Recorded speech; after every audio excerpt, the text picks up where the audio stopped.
Bulu mata Liao bergetar dan wajahnya agak bermartabat.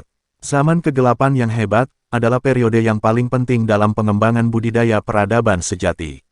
Bahkan dapat dikatakan bahwa itu adalah periode kegelapan hebat yang membagi periode pemahaman klasik dan periode pemahaman modern. Ini adalah pertanyaan yang sangat klasik, terkenal, tetapi tidak mudah dijawab secara komprehensif. Manjakan diri sejenak, pikiran Liao berbalik, dan pikiran Tuhan terbang. Pemahaman kuno bertujuan pada keabadian dan menciptakan peradaban kuno yang tak tertandingi dan cemerlang. Mereka telah membentuk sistem peningkatan mulai dari pemurnian, membangun fondasi hingga simpul, Yuan Ying, hingga perampokan, keabadian, dan keabadian. Kedepan di jalan ini, kita akan terus membuka batas kehidupan dan bergerak menuju lautan bintang yang tak berujung. Di masa kejayaan peradaban kuno, nenek moyang membuka dunia lain, membangun susunan transmisi kuno yang membentang melalui lautan bintang yang tak berujung, berpindah-pindah secara sewenang-wenang antara bintang-bintang dan dunia, dan bahkan mulai menjelajahi misteri terakhir waktu. Dengan evolusi berkesinambungan dari peradaban kuno, pemahaman kuno menjadi semakin kuat, semakin lama, dan jumlah orang kuat semakin meningkat.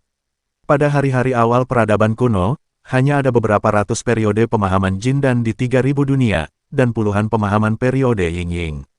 Adapun, dewa suci dan orang asing, dan menjuluki para raja sejati, tidak pernah terdengar, puluhan hanya mungkin untuk memilikinya di dunia dan ribuan tahun, dan itu benar-benar langka. Petik 2. Tapi pada periode akhir peradaban kuno, seperti Big Bang, pemahaman tingkat tinggi dikalikan dengan perkembangan geometris. Pada waktu itu, ada pepatah yang mengatakan, Yuan Ying seperti anjing, dan para dewa hilang. Petik 1. Petik 2. Ada begitu banyak pemahaman tingkat tinggi yang membutuhkan sumber daya yang besar untuk dipupuk, dan semakin banyak pemahaman yang telah mencapai keabadian, dan kehausan mereka akan sumber daya telah mencapai, tanpa akhir. Pada awalnya, kita juga dapat memenuhi pemahaman tingkat tinggi yang serakah dengan mengembangkan dunia baru. Tetapi setelah puluhan ribu tahun pembangunan, setelah menemukan hampir 5.000 dunia, ada seluruh milenium, dan peradaban kuno telah gagal. Temukan bahkan dunia baru. Dunia terbatas, dan tuntutan pemahaman tidak terbatas. Orang-orang kuno menggunakan 1000 tahun untuk memahami kebenaran ini. Tentu saja, untuk bersaing untuk sumber daya yang terbatas, perang saudara segera pecah. Petik 2. 3000 tahun perang saudara menyapu seluruh dunia. Orang-orang kuno yang dapat menyerukan hujan dan gunung-gunung dan laut saling membunuh di setiap bintang. Planet ini terbakar, susunan transmisi kuno dihancurkan, kapal perang Spar meledak, dan pemahaman tingkat tinggi dikenal sebagai abadi, orang-orang telah jatuh, dan raja dan kuat, dan Yuan Ying Lao Ge telah menjadi makanan meriam yang tidak berharga seperti manusia yang pernah mereka anggap sebagai semut, dan mereka menghilang di bawah serangan yang cukup untuk menghancurkan planet ini. Pada periode akhir perang saudara, lebih dari 70% dunia hancur, dan ribuan dunia yang tak terhitung memutus hubungan dengan dunia utama. Lebih dari 90% dari pengawas tingkat tinggi berubah menjadi abu, dan sisa pengamat tingkat rendah juga berada di reruntuhan. Gouken. Petik 2. Perang tampaknya sulit untuk dipertahankan, dan fajar perdamaian samar-samar, sampai di dunia yang tidak dikenal, seorang jenius budidaya bodoh menciptakan hal kecil. Petik 2. Nama dan sekte jenius kultivasi ini tidak dapat dikenali, dan proses pemurniannya telah lama berlalu. Orang-orang modern menyebut apa yang dia ciptakan, virus iblis. Mungkin idenya sangat sederhana, karena tidak ada pejuang yang cukup, mengapa tidak menciptakan sesuatu, secara komprehensif meningkatkan kekuatan tempur binatang, dan mengganti pemahaman untuk bertarung, setelah semua, jumlah binatang roh hampir tak terbatas. Dia berhasil. Setelah katalisis virus iblis suci, roh jinak yang tak terhitung jumlahnya dimodulasi menjadi alat pembunuh yang mengerikan. Mesin perang yang dikenal sebagai binatang buas itu tak kenal lelah, ragu-ragu, dan tidak pernah mati. Hanya dalam 10 tahun, kejeniusan kultivasi ini telah menyatukan dunia dengan dia oleh tentara binatang. Jumlah monster dan tentara telah mencapai ratusan juta. Sisa dari pemahaman dunia telah menemukan apa yang telah dia lakukan, dan mereka juga telah mulai perbaiki monster Anda sendiri. Petik 2. 100 tahun yang lalu, binatang jahat menjadi kekuatan utama perang saudara di bidang pemahaman, muncul di setiap sudut lautan bintang. Petik 2. Hanya, semua pemahaman tidak menemukan dua hal.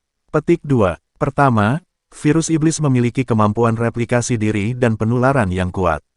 Petik 2. Kedua, virus iblis juga meningkatkan kekuatan tempur monster, dan juga merendam, terus meningkatkan kecerdasan binatang buas, dan dalam pertempuran berdarah brutal selama ratusan tahun, di bawah katalis basis besar, triliunan perhitungan di antara monster, iblis yang lebih pintar daripada manusia dilahirkan. Akhirnya, pada hari terakhir dari 3000 tahun perang saudara, Yaozu terbangun. Tampaknya itu adalah perintah dari keberadaan teroris tertentu monster-monster dari semua dunia di bintang-bintang dan lautan melawan mereka pada saat yang sama. Mereka telah bersembunyi di pegunungan dan telah dimanjakan selama ratusan tahun. Para pembudidaya diri bukanlah setan lama. Lawan binatang buas, belum lagi iblis yang menguasai teknik pemahaman manusia. Petik 2. Satu dan satu lagi Lingshan diratakan ke tanah, dan satu leluhur dihancurkan oleh pintu. Dalam 100 tahun terakhir, Yaozu dengan gila mengejar setiap jaring pembudidaya diri di lautan bintang. Pembudidaya diri yang dulu tinggi di masa lalu seperti anjing pemakaman, bersembunyi. Di daerah gelap Singhai dan kesenjangan antara ruang dan waktu, tidak mungkin untuk berakhir. Petik 2. Setelah total 30.000 tahun, itu adalah zaman kegelapan besar umat manusia. Dalam kegelapan yang tak berujung, Yaozu membangun dinasti jiwa yang besar, sementara manusia menjadi budak hina dan kehilangan martabat mereka. Kehilangan kesombongan dan kehilangan yang paling berharga, kekuatan untuk memupuk penyempurnaan sejati. 30.000 tahun, 30.000 tahun penuh. Masa lalu yang indah, peradaban kuno yang memerintah Singhai tak berujung, seperti menara Yellow Sands, dihancurkan oleh gelombang badai, tanpa meninggalkan jejak. Pemahaman tingkat tinggi keabadian di masa lalu keturunan nenek moyang hanya bisa mengandalkan fekunditas yang paling primitif dan kuat untuk mempertahankan kelanjutan ras dalam jumlah besar.